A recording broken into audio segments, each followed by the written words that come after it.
Bismillah ar-Rahman ar-Rahim. Assalamu alaikum. We will do four Madinan surahs today, followed by eight Meccan surahs. That is, we'll do their summarized version. Uh, the four Meccan surahs that we'll do begin with Surah al-Munafiqun, which is the 63rd surah of the Quran. And according to the understanding of the seven surah groups, these four Madinan surahs belong to the fifth surah group, and these are the last four surahs, Madinan surahs of that group. This group, quite apart from other common themes that we find running through all the surah groups, that is the theme of warning to the disbelievers that their doom is there waiting for them, not just in the next life, but in this life as well. And the good news to the believers that there's going to be success for them, not just in the next life, but as a group, they will find success in this life as well. But the one predominant theme that you find in this group, which distinguishes it from the other groups, is the theme of Tawheed, the oneness and unity of God. So we have done most of the Madinan surahs, that is, six surahs of this group. We begin with Surah al-Munafiqun. As the title itself clearly suggests, that it talks about the hypocrites. أعوذ بالله من الشيطان الرجيم بسم الله الرحمن الرحيم إذا جاءك المنافقون. When these hypocrites come to you, O Prophet, قالوا نشهد إنك لرسول الله. They say that we give testimony to the fact that you are God's messenger. وَاللَّهُ يَعْلَمُ إِنَّكَ لَرَسُولُهُ. Indeed, God knows that you are His messenger. وَاللَّهُ يَشْهَدُ إِنَّ الْمُنَافِقِينَ لَكَاذِبُونَ. However, God gives testimony, evidence of the fact that these hypocrites are liars. That is, what they are saying, they don't mean it. It's not there in their hearts. اتَّخَذُوا أَيْمَانَهُمْ جُنَّةً. They have used their oaths as a cover. They're trying to defend themselves by taking oaths so that they are not treated by Muslims as hypocrites or kuffar. فَصَدُّوا عَنْ سَبِيلِ اللَّهِ. And this has caused them to not come to the message of the Almighty, to the path of the Almighty. That is, because of them lying and taking oaths which are false, deceptive, they have been prevented by the Almighty to come close to Him and to follow the path that He has set forth for the believing servants of Him. إِنَّهُمْ سَاءَ مَا كَانُوا يَعْمَلُونَ. It is a very evil that they are doing. ذَلِكَ بِأَنَّهُمْ. This has happened to them because they, amanu, believed. ثُمَّ كَفَرُوا. And then they disbelieved. They know the truthfulness of the belief. They started believing. And then after the worldly temptations prevented them from believing, they went after them. So they disbelieved. فَطُبِعَ عَلَى قُلُوبِهِمْ. So their hearts have been stamped, sealed. فَهُمْ لَا يَفْقَهُونَ. So they do not understand anymore now. Towards the end of the surah, the Almighty is asking believers to make sure that they take every measure to not come close to hypocrisy. So the Almighty says, in verse 9, Ya ayyuhallazina amanu, believers, La tulhikum amwalukum wala auladukum. Your wealth and your children should not divert you, an zikrillah, from the message, remembrance of God. If you are going to get overindulged in them, if you're going to be obsessively involved in them, then it would be at the expense of the message of the Almighty. وَمَنْ يَفْعَلْ ذَلِكَ, whoever does it, فَأُولَٰئِكَ هُمُ الْخَاسِرُونَ, they are the ones who indeed are going to be the losers. وَأَنْفِقُوا, and instead you spend مِمَّا رَزَقْنَاهُمْ, from the wealth that we have given you, مِنْ قَبْلِ أَنْ يَأْتِيَ أَحَدَكُمْ, before there comes to any one of you al-maut, death. فَيَقُولَ رَبِّي, and then he would say, O my Lord, لَوْلَا أَخَّرْتَنِي, why have you not delayed for me, إِلَىٰ أَجَلٍ قَرِيب, for a brief term? Why have you not allowed me more opportunity? فَأَصَّدَّقَ, so that I could give charity, وَأَكُن مِّنَ الصَّالِحِينَ, and become one amongst the righteous. وَلَنْ يُؤَخِّرَ اللَّهُ نَفْسًا, and most certainly God is not going to delay any soul, إِذَا جَاءَ أَجَلُهَا, when there comes to him his time, the time of death. وَاللَّهُ خَبِيرٌ بِمَا تَعْمَلُونَ, and be sure that God knows what you do. This surah is followed by Surah At-Taghabun, which is partnering with this surah to form a pair. Surah At-Taghabun, in the first 4 verses, talks about the attributes of the Almighty that would incline a believer to take the message of the Almighty seriously. It says, it starts with يُسَبِّحُ لِلَّهِ مَا فِي السَّمَاوَاتِ وَمَا فِي الْأَرْضِ. Whatever is in the heavens and the earth, all are exalting God, declaring Him free from all errors, all shortcomings. Lahul mulk, all dominion belongs to Him. Walahul hamd, and to Him belongs all praise, all expressions of gratefulness. وَهُوَ عَلَى كُلِّ شَيْءٍ قَدِيرٌ, and He has control over everything. هُوَ الَّذِي, He is the one, خَلَقَكُمْ, who created you. فَمِنْكُمْ كَافِرٌ وَمِنْكُمْ مُؤْمِنٌ, and some of you have turned out to be disbelievers and some believers. That is, He created you and gave you freedom, allowed you to choose whatever you wanted to. And the consequence of it is, because it's a trial, some people have moved away from the truth and have become disbelievers, and some have become believers. Wallahu bima ta'maluna basir, and be sure that whatever you do, God watches you. He knows what you are doing. خَلَقَ السَّمَاوَاتِ وَالْأَرْضَ بِالْحَقِّ, He has created the heavens and the earth for a purpose. بِالْحَقِّ وَصَوَّرَكُمْ, and He has made your forms. He has given you your features. فَأَحْسَنَ صُوَرَكُمْ, and what good forms, features has He given you. وَإِلَيْهِ الْمَصِيرُ, and towards Him is going to be the return. That is, you are going to return to Him, all of you. يَعْلَمُ مَا فِي السَّمَاوَاتِ وَالْأَرْضِ, He knows what is in the heavens and the earth.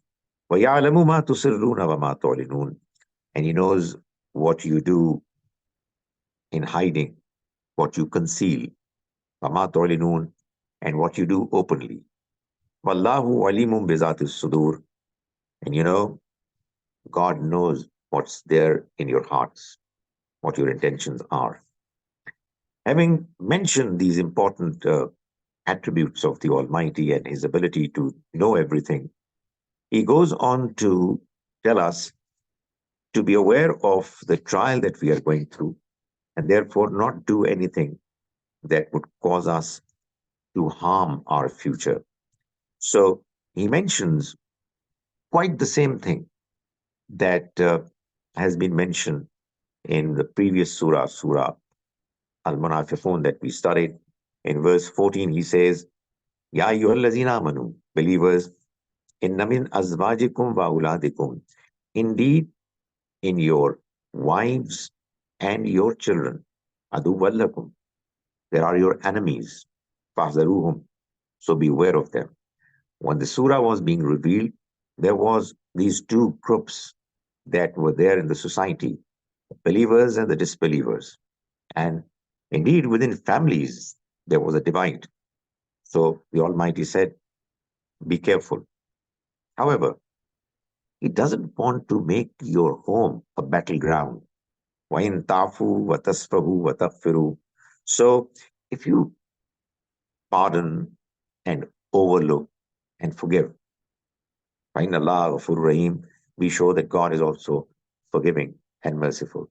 So be careful, but don't be so strict that you would make the atmosphere of the home unnecessarily tense. Just try to preserve your faith and do the good, righteous deeds. If possible, let them know what the truth is wisely. إِنَّمَا أَمْوَالُكُمْ وَأَوْلَادُكُمْ فِتْنَةٌ. You should know that your wealth and your children are a trial, they're a test. وَاللَّهُ عِنْدَهُ أَجْرٌ عَظِيمٌ. God with Him is a great reward. Don't ever forget it. That's the ultimate reward, ultimate success that you should look for. Then we have another pair of surahs, Surah At-Talaq and Surah At-Tahrim. What makes these two surahs form a pair is that while in Surah At-Talaq, as suggested by the title, we are talking about a situation wherein the family is on the verge of being divided because of the fact that differences of opinion were not possible to be settled. The next surah is talking about just the opposite situation. Uh, Families are so close to each other that sometimes the Almighty's expectations seem to be compromised.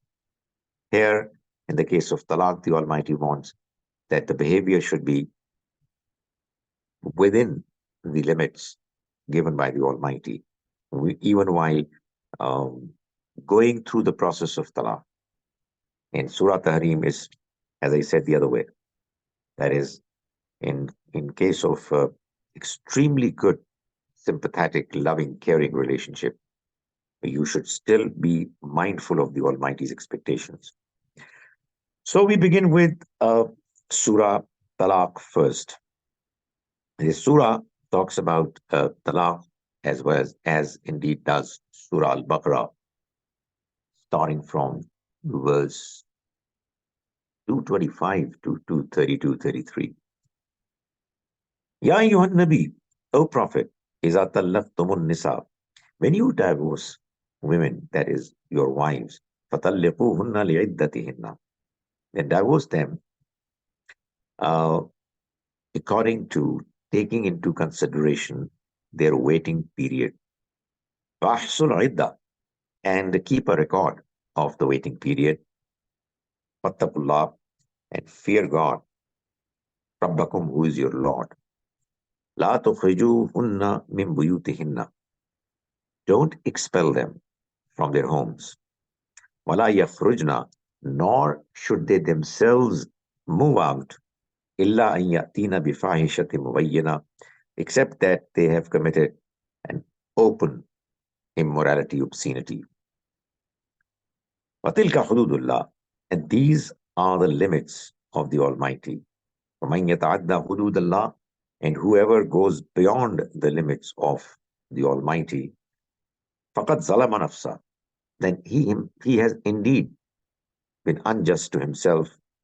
لَا تَدْرِي, you do not know. لَعَلَّ اللَّهَ يُحْدِثُ بَعْدَ ذَلِكَ أَمْرًا, you don't know what the Almighty might bring as a new possibility.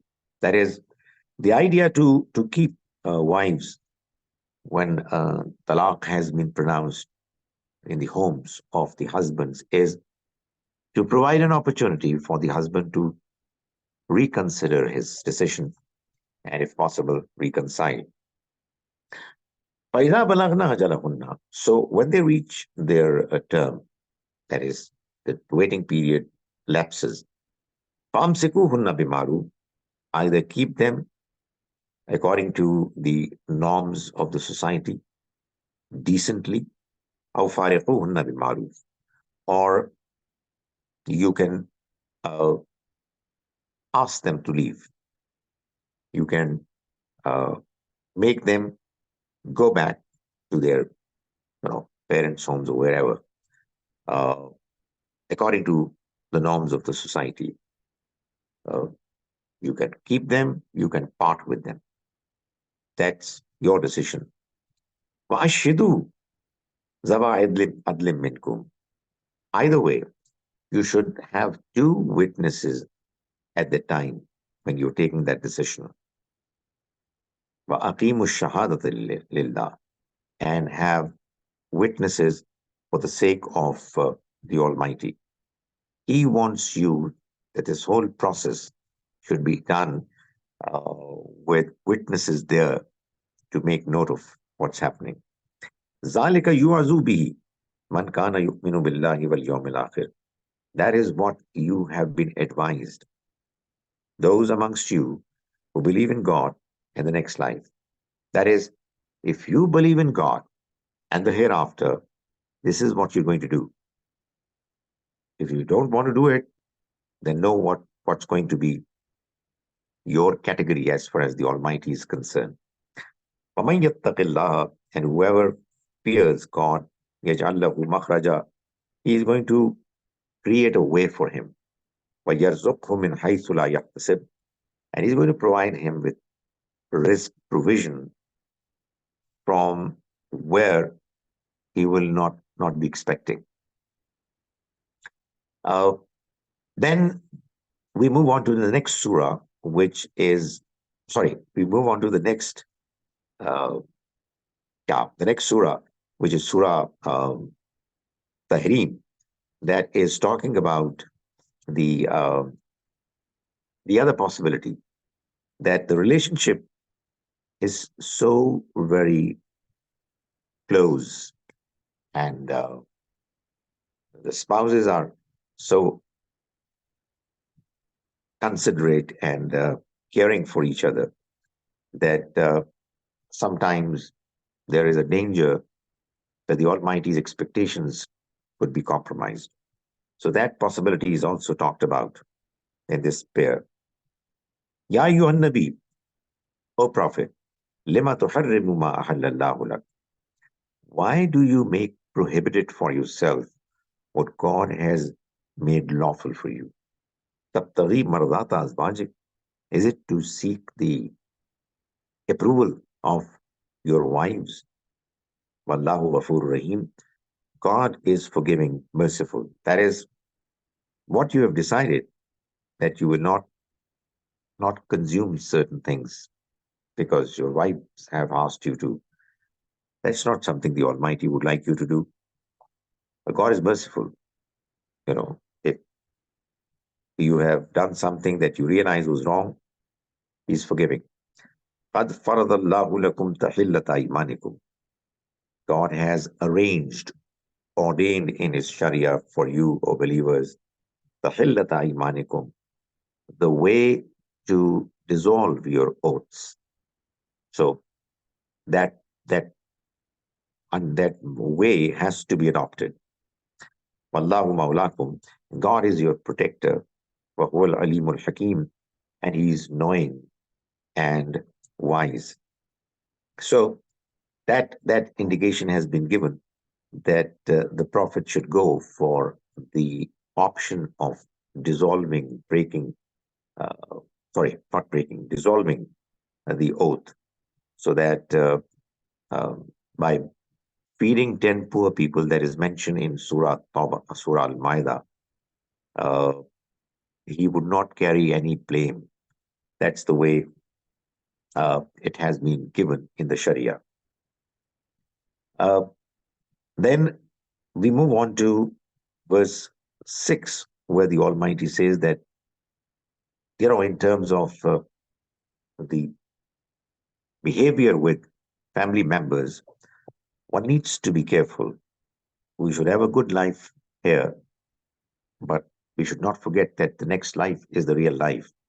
And we should do whatever we can to ensure that we, as well as our family members, are rescued from the punishment of the hell. So the Quran says, Ya ayyuhallazina amanu, believers, qu anfusakum wa ahlikum nara. Protect yourselves, and your family members from the hellfire. وَقُودُهَا النَّاسُ وَالْحِجَارَةُ. The fire whose fuel is going to be either men, humans, or stones. عَلَيْهَا مَلَائِكَةٌ غِلَاظٌ شِدَادٌ. Over this fire are going to be appointed angels that are going to be harsh and severe. لَا يَعْصُونَ اللَّهَ مَا أَمْرَهُمْ. They will not disobey God in what He would command them to do. وَيَفْعَلُونَ مَا يُؤْمَرُونَ. And they will do exactly what they will be asked to do. Ya ayyuhallazina kafaru. On that day, it would be said to the disbelievers, O you who have disbelieved, la ta'tazirul yawm. Do not make any excuses today. Innama tujzauna. You are only being recompensed, given back, ma kuntum ta'malun, what you used to do. So don't be surprised. Don't blame anyone except yourself.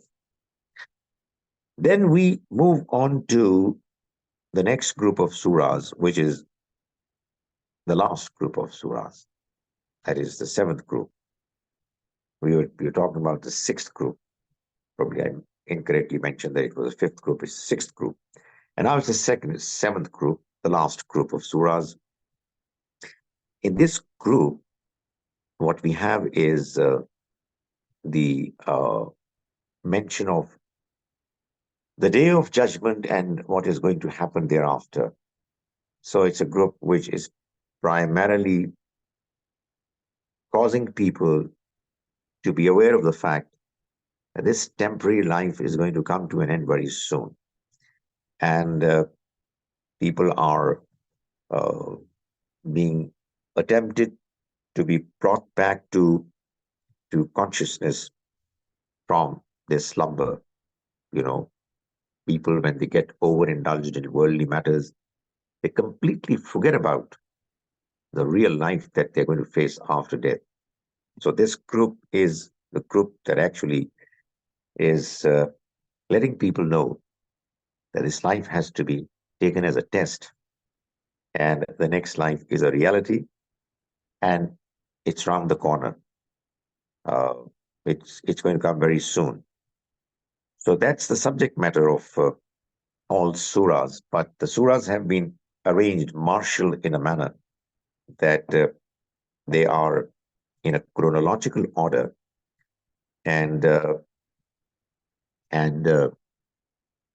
are Meccan surahs followed by Madinan surahs. There are 38 Meccan surahs and there are 2 Madinan surahs. The Meccan surahs are arranged in their chronological sequence, and if you read them carefully, they are following the different phases of the prophetic mission that were followed uh, during the Meccan period. So the first 2 surahs, they, as has been the pattern all throughout the Quran, as we can see, except for 6 surahs, all 108 rest of the surahs are in the form of pairs. So the first pair that we find is of Surah Al-Mulk, Surah number 67, and Surah Al-Qalam, which is Surah 68. Surah Al-Mulk begins by declaring that this life is a trial. So it says, Tabarakalladzi biyadihil mulk. Blessed is the one in whose hand is the dominion. This entire existence, call it the world, the universe, it belongs to him, and he is the only owner, sustainer, an administrator of this existence. وَهُوَ عَلَى كُلِّ شَيْءٍ قَدِيرٌ, and he has control over everything. الَّذِي خَلَقَ الْمَوْتَ وَالْحَيَاةَ, he is the one who has created death and life. لِيَبْلُوَكُمْ أَيُّكُمْ أَحْسَنُ عَمَلًا, so that he may try you, test you, to see who amongst you أحسن عملا, do good deeds. وَهُوَ الْعَزِيزُ الْغَفُورُ, and he is exalted in might. He's mighty and he's forgiving. So that is what this life is all about. It's a trial, it's a test to see who are the ones who behave the right way and do the right deeds. Towards the later part of the surah, the Almighty is talking about the two different categories of people that emerge from this test. So he says, أَفَمَنْ يَمْشِي مُكِبًّا عَلَى وَجْهِهِ, then the one who walks fallen on his face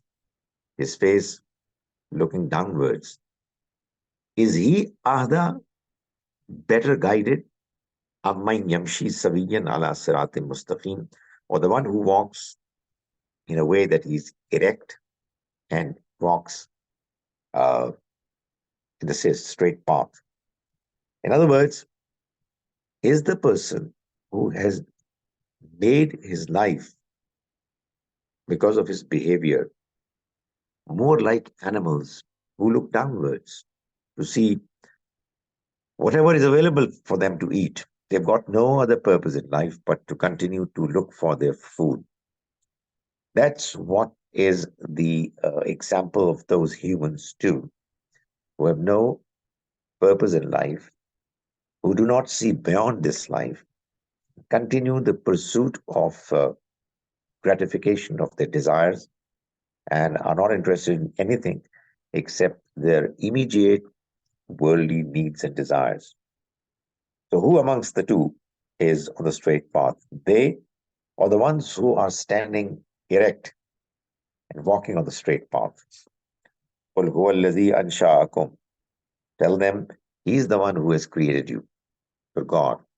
وَجَعَلَ لَكُمُ السَّمْعَ وَالْأَبْصَارَ وَالْأَفْئِدَةَ, and he gave you the ability to hear, see, and he's given you the heart to be able to think, reflect, and feel. قَلِيلًا مَا تَشْكُرُونَ, it's very little that you are grateful. That is, you're ungrateful and you're just after your base desires and nothing else.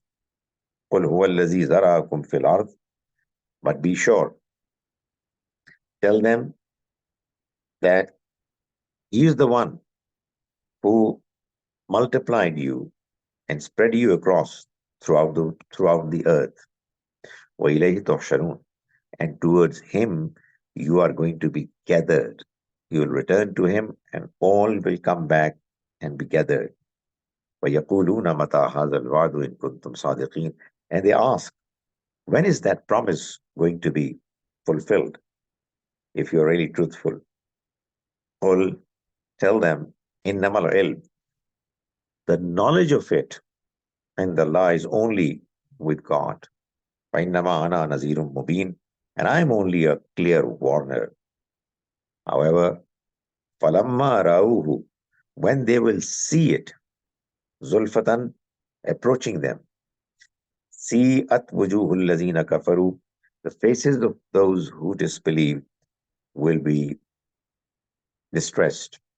وَقِيلَ هَذَا الَّذِي كُنْتُمْ بِهِ تَدَّعُونَ, and it will be said to them that this is what you used to ask for. You would demand from the Prophet for you to be shown. We move on to the next surah, which is Surah Al-Qalam, that partners with this surah. And we find that it begins by saying Noon. This is Surah Noon. This letter Noon is like all other letters that have been used at the beginning of some of the Quranic surahs.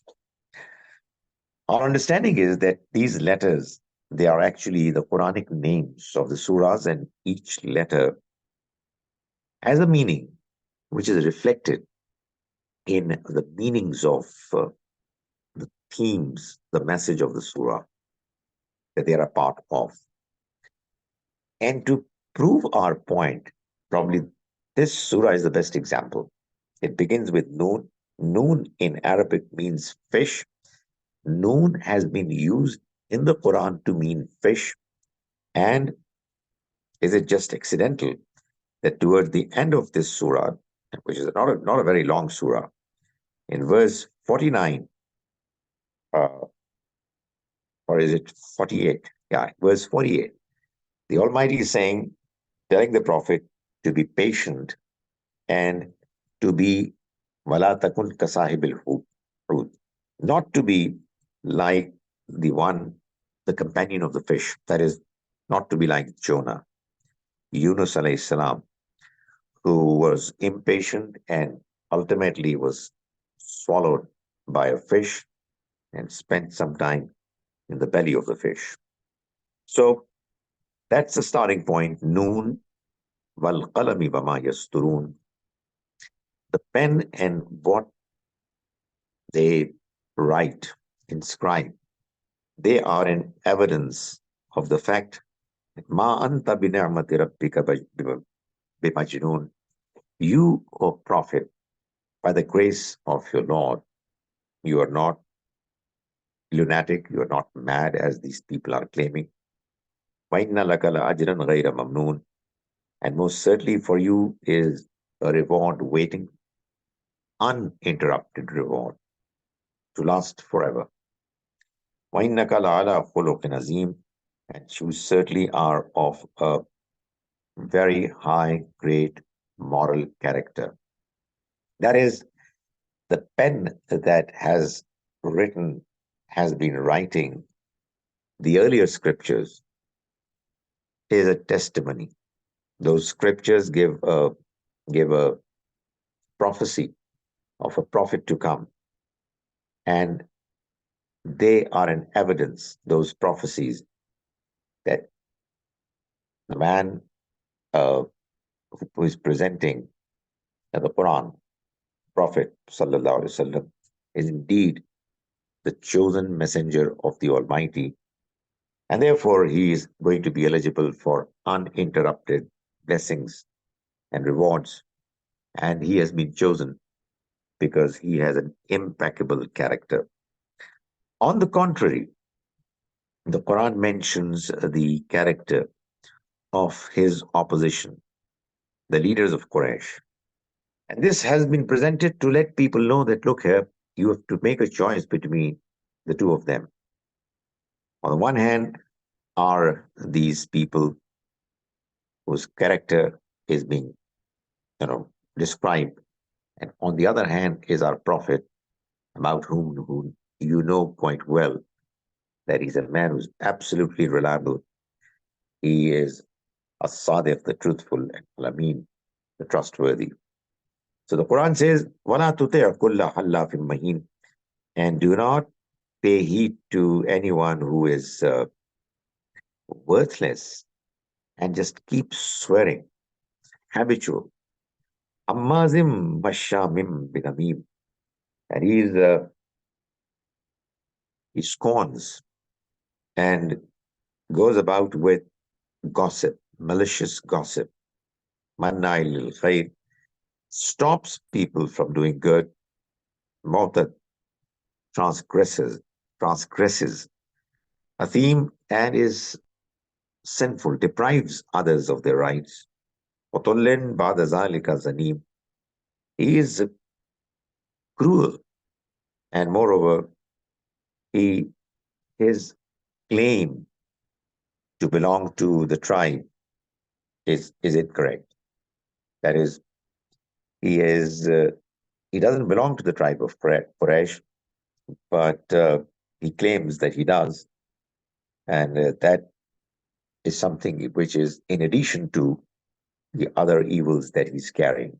So some people belonging to the tribe of Quraysh did not actually originally belong to Quraysh, but they just claimed that they were a part of them and were therefore so loyal to them even when they were wrong, as was the case when they opposed the Prophet. These evil qualities that they have been able to develop within themselves are because ankana zamalim wa banin, they possess wealth and children. Iza tutla alayhi ayatuna, so when our verses are recited before them, qala satirul awwalin, they say that these are just legends, tales of the earlier people, but no truth about them. Sanasimuhu al qurtum, we will brand their long, big noses, their trunks.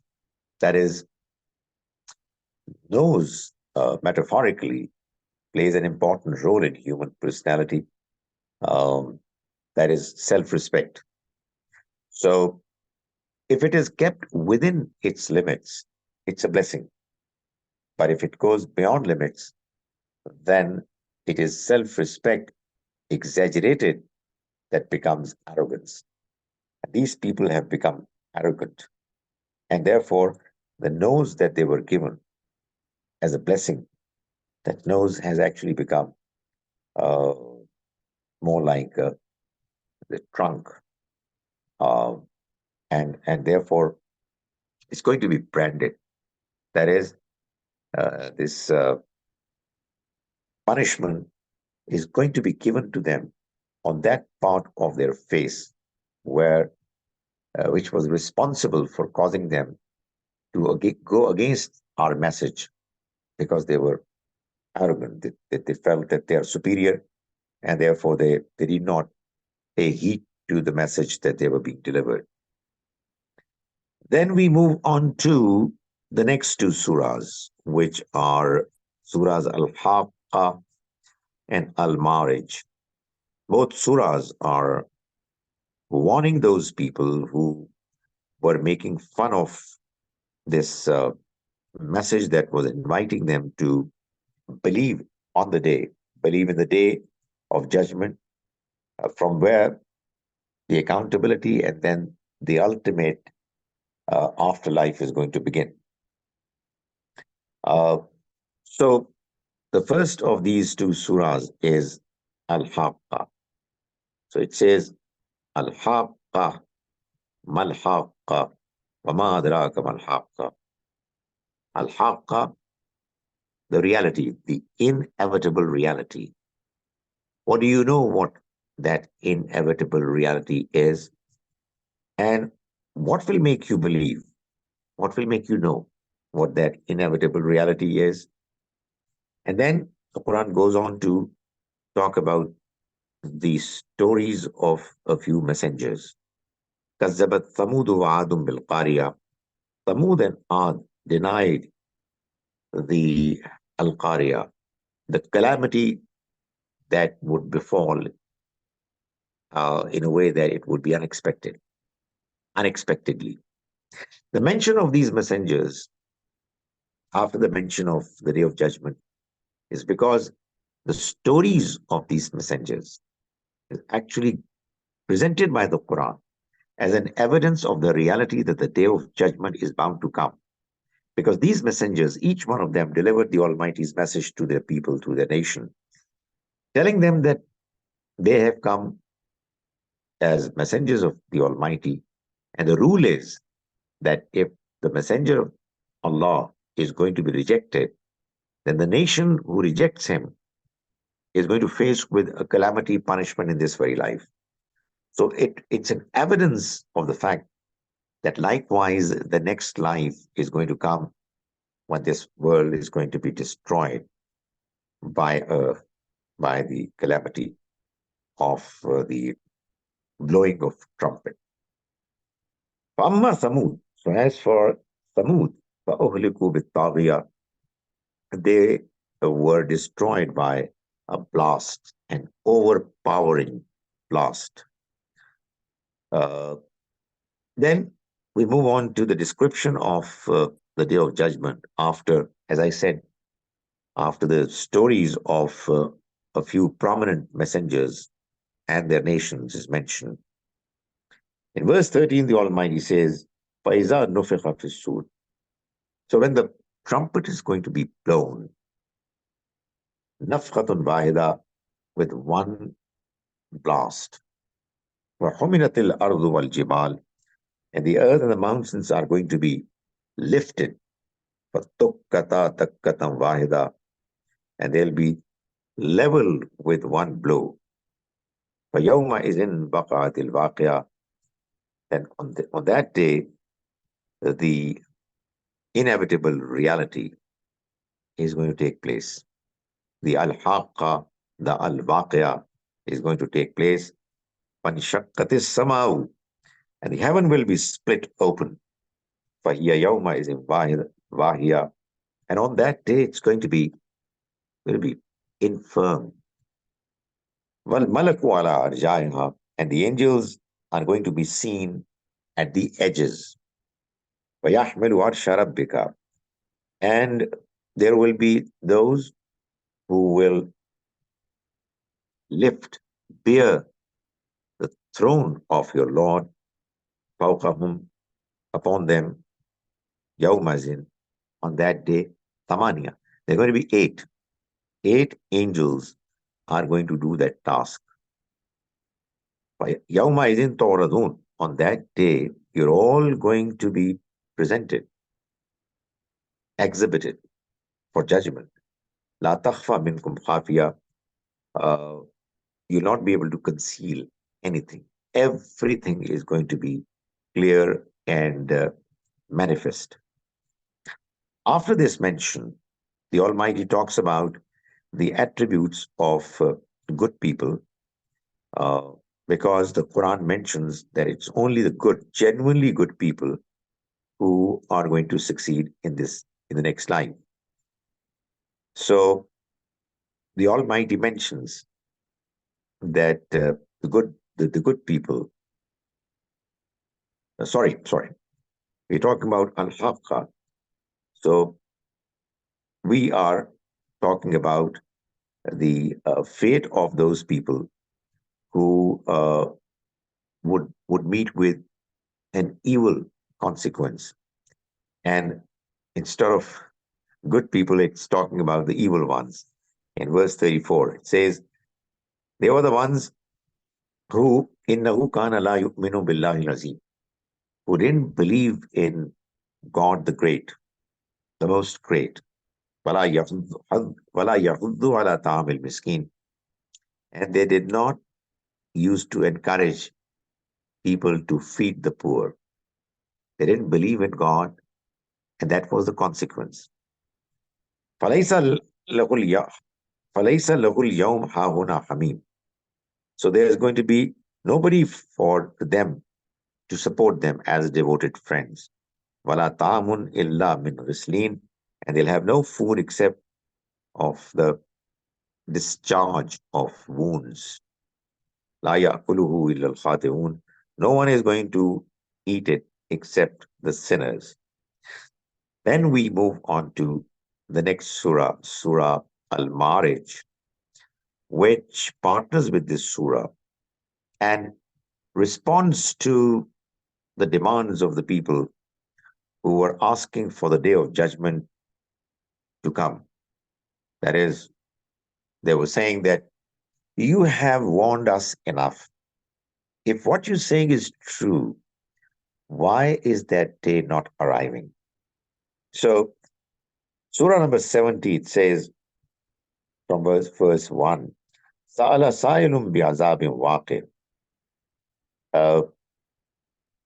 The one who asked for the punishment, which is bound to happen, is asking for it to happen quickly, soon.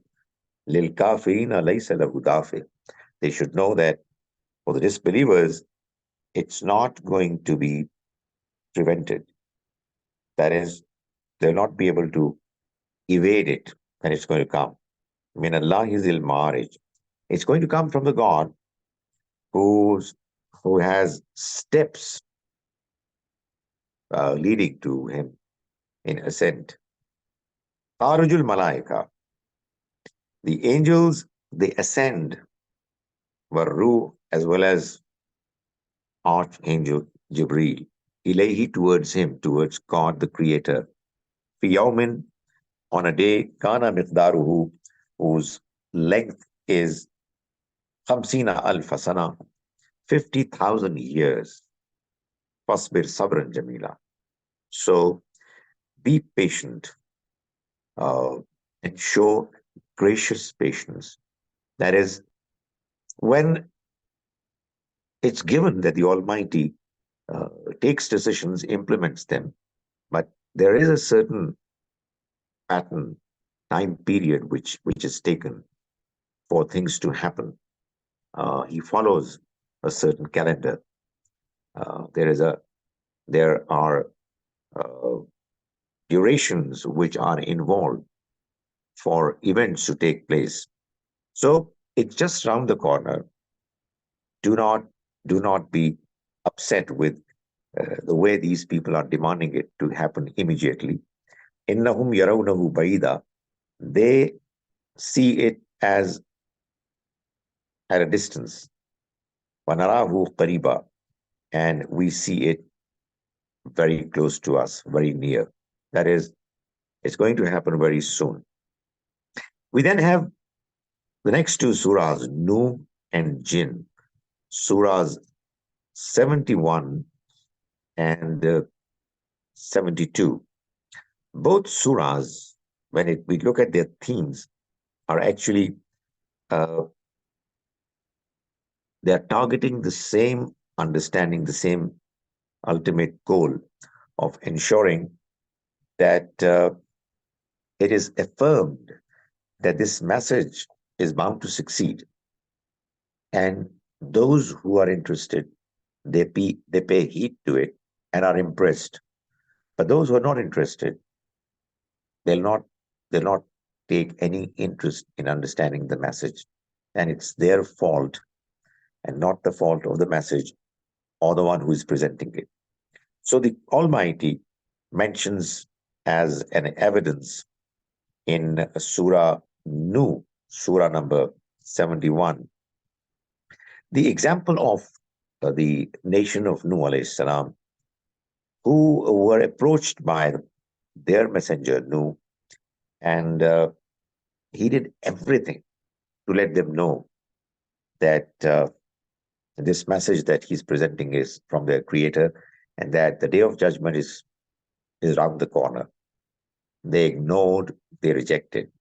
So what happened was that in verse 21, we learn, Qala Nuhur Rabbi. Noah, he prayed to the Almighty, my Lord, innahum asawni. They have disobeyed me. وَاتَّبَعُوا مَن لَّمْ يَزِدْهُ مَالُهُ وَوَلَدُهُ إِلَّا خَسَارًا. And they followed him whose wealth and children did not increase in him except for loss. وَمَكَرُوا مَكْرًا كُبَّارًا. And they conspired uh, an immense conspiracy.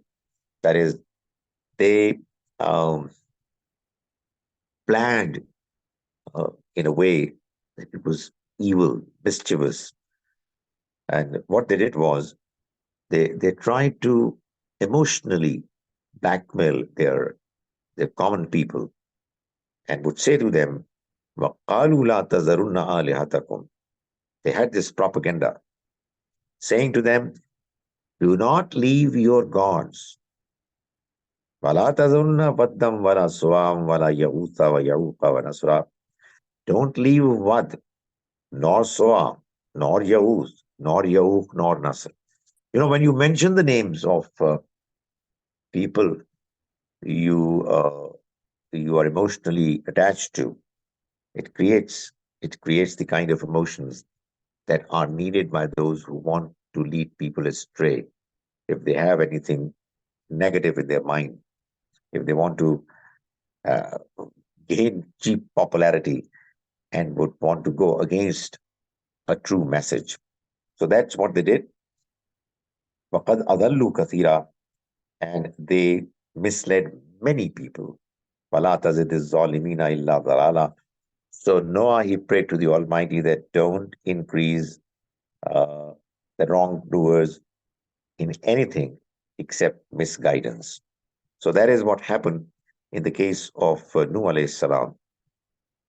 Then we move on to the mention in Surah Jinn, where the Almighty is informing the Prophet to give him comfort that even if the people of his nation are not accepting his message in large numbers, he need not worry about it, because even people as um, you know irrelevant to the message as jinns, who not directly relevant to the message, even they, when they hear the message, they accept it as from God.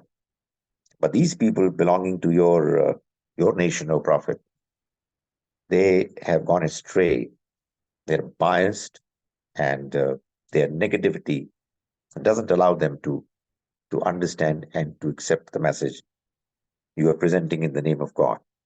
So it says to begin with, "Qul uhiya ilayya." A prophet say, tell them, uhiya ilayya, that it has been revealed to me, annahu istama'a nafarum min al-jinn, that a group amongst the jinn heard, heard this Quran. Faqalu inna samena Quran ajaba. And they were so impressed that they said that we've heard an amazing Quran. We've just heard a Quran which is amazing. Yahdi ila rushd. It guides towards the right path. Fa'amanna bihi. So we have believed in it. Walan nushrika bi rabbina ahada. And from now on, we are not going to ascribe partners with God, any partner with Him. وَأَنَّهُ تَعَالَى جَدُّ رَبِّنَا, and that our Lord is exalted in nobleness. مَتَّخَذَ صَاحِبَةً وَمَا وَلَا وَلَدًا. He neither took a wife nor has children. So we know now through this message that we believe in, that He is one and the only, and that all understandings that were given to us were all wrong and false. So, in other words, the Prophet was given this confidence that he should not be deterred by the opposition of these people. You should be confident that what has been given to you is from your Creator, and whoever is neutral and is interested in knowing the truth, whenever uh, cares to read the message or listen to it with an open mind, is impressed by it. Then we have two more surahs who partner with each other, al-Muzammil and al-Mudathir. Both have their names and an expression meant to describe the Prophet, which is almost the same in meanings. Al-Muzammil and al-Mudathir. Somebody who has wrapped himself with a piece of cloth. So Al-Muzammil begins by saying, Ya ayyuhal Muzammil, O the one who has wrapped himself in clothing. That is, he is worried, disappointed with the response of people, and is kind of has isolated himself. So that's what was the apparent situation, appearance of the Prophet. That's what he was doing. The Almighty addressed him that way. Umil layla illa qalila, O you who has wrapped himself in a garment, clothing, stand in night, during the night, illa qalila, except for a while. That is, if you want to have comfort, you pray to the Almighty and choose the quiet time of the second half of the night. Nisfahu, half of it, awin qus minhu qalila, or take away a little of it, awzid alay, or add to it a little. That is, The amount of time you devote is not something that the Almighty has made binding. It's flexible. It depends on how you feel. However, what you need to do in this night prayer is Warattil Quran tartila, and you recite the Quran with measured recitation. Don't hurry through it. Read it gradually, slowly, so that you are able to take in the message. It affects you. It gets down to you as deep as is possible. Inna sanulqi alayka qawlan thaqila. Indeed, we will soon give you a very heavy word. You're about to get a very serious, heavy responsibility, and therefore you must get up early in the morning, later in the night, and pray so that you get the confidence, the support, the spiritual clarity and depth that is going to enable you to have the strength that would make you strong and be able to be able to, face all these difficulties that are threatening, looming there, and are likely to uh, make an attempt to disturb you. Inna nashiyat al-layli hiya ashaddu watan wa aqwa muqila. Indeed, the hours of night are more effective for the concurrence of heart and tongue, and are more suitable for birds. That is, it's a very appropriate time for you to say your prayers and to communicate with the Almighty. Inna laka fin nahari sabhan tabila. Indeed, for you in the day are also opportunities to remember God and to exalt Him. Wazkur isma rabbika, and remember the name of your Lord. Watabattal ilayhi tabtila, and devote yourself to Him uh, by staying away from the worldly matters for a while. That is, just devote and remember Him. The same is the message in Surah al-Mudathir, which is the next surah. And as I said, it's the same, well, almost the same word that has been used. Ya ayyuhal mudathir, or the one who has covered himself with a garment. Qum fa'anzir, get up, rise, and warn the people. Warabbaka fakabbir, and glorify your Lord. Thiyabaka fatahir, purify your soul. Warrujza fahjur, and avoid all kinds of uncleanliness. That is the religious contamination that's there around you in the form of statue worship, etc. Warrujza fahjur, wala tamnun tastakthir, and don't stop your propagation, preaching, believing that you've done enough. Wali rabbika fasbir, and for the sake of your Lord, be patient and steadfast. فَإِذَا نُقِرَ فِي النَّاقُورِ, and when the trumpet is going to be blown, فَذَلِكَ يَوْمَئِذٍ يَوْمٌ عَسِيرٌ, that day will be a difficult day. عَلَى الْكَافِرِينَ غَيْرُ يَسِيرٌ, it's going to be for the disbelievers not easy. They're not going to have easy time anymore. You have been given the charge to let people know, warn them against the day when it's going to be very difficult for people who are not prepared for it to face it, to endure it. So don't be deterred by the response of the disbelievers, their behavior. Stand before the Almighty, pray to Him, and then when you get the strength in the night prayer during the daytime, go to them and let them know about the truth of the message that you are receiving, and your Creator God is going to help you, support you. May the Almighty enable us to understand the Quran properly and to follow it to the best of our abilities.